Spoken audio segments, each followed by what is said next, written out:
மக்களே, நீங்க வெளிநாட்டுக்கு வரீங்க, அதுவும் சவுதி அரேபியாவுக்கு வரீங்க அப்படின்னா முக்கியமான விஷயம் கண்டிப்பா எல்லாரும் தெரிஞ்சுக்கங்க.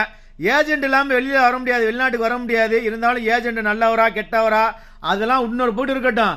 நீங்க வெளிநாட்டுக்கு வரணும் அப்படின்னு நினைச்சிட்டீங்கன்னா, வெளிநாட்டில் உள்ள கம்பெனி வந்து இந்தியாவுக்கு வந்து டைரக்டா வந்து கிளைண்ட், அதாவது நமக்கு எத்தனை பேர் தேவையோ இன்டர்வியூ வச்சு எடுப்பாங்க. இன்டர்வியூ வச்சு எடுத்துட்டாங்க அப்படின்னாலே உங்களுக்கு நிறைய ஆஃபர் கொடுப்பாங்க. அதாவது ஆஃபர் லெட்டர்னு சொல்லுவாங்க. கம்பெனியில் எத்தனை நாள் லீவு தராங்க, எவ்வளோ நேரம் வேலை, சம்பளம் எவ்வளவு, என்ன ஏதுங்கிறத கரெக்டாக உங்களுக்கு ஆஃபர் லெட்டர் கொடுத்துருவாங்க.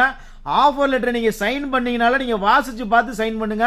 நீங்கள் எந்த ஏஜென்ட்டை நீங்கள் போய் அந்த இன்டர்வியூவில் பாஸ் பண்ணீங்களோ அவங்கள்ட்ட கேளுங்க ஆஃபர் லெட்டர் கொடுத்தாங்களா அப்படின்னு. ஆஃபர் லெட்டரை கொடுத்ததுக்கு அப்புறம் தான் நீங்கள் வந்து அக்ரிமெண்ட்ல சைன் பண்ண போறீங்க. இங்கே வந்ததுக்கப்புறம் தான் அக்ரிமெண்ட் சைன் பண்ணுவீங்க. அதுக்கப்புறம் இங்கே வந்ததுக்கப்புறம் 8 மணி நேரம் வேலை, 10 மணி நேரம் வேலை, 9 மணி நேரம் வேலை அப்படி இப்படின்னு கஷ்டப்படுத்துறாங்க அப்படின்னு யோசிக்காதீங்க. இங்க ஒன்ஸ் வந்துட்டீங்க அப்படின்னா நீங்க திரும்ப ஊருக்கு போற வரைக்கும் ஒண்ணுமே பண்ண முடியாது.